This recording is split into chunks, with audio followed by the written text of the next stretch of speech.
Now next what happened? When merchant rubbed the lamp, what came out from the lamp? A genie came out from the lamp. Now the merchant asked genie, move Aladdin's palace to the desert. When Aladdin returned, where is my palace? Aladdin was shocked because there was no palace when he returned back.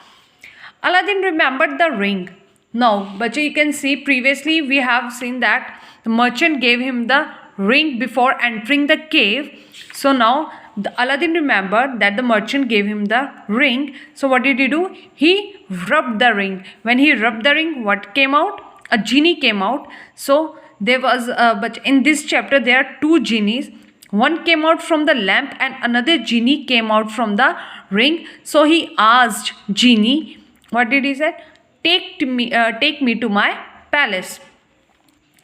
Aladdin went into the palace and grabbed the lamp. When Aladdin went into the palace, entered the palace, what did he do firstly? He grabbed the lamp. When he grabbed the lamp, he rubbed it. What it came out? A genie came out from the lamp.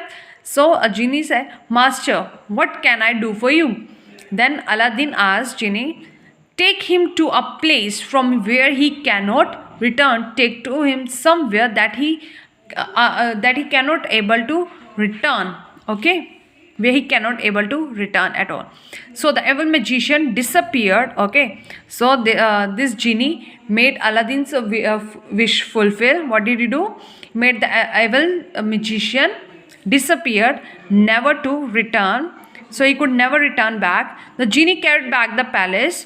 They all lived happily ever. With whom? After with the genie of the lamp and the genie of the ring. Over here this picture you can see they all lived happily ever after with the genie of the lamp and the genie of the ring. Okay, thank you bacha.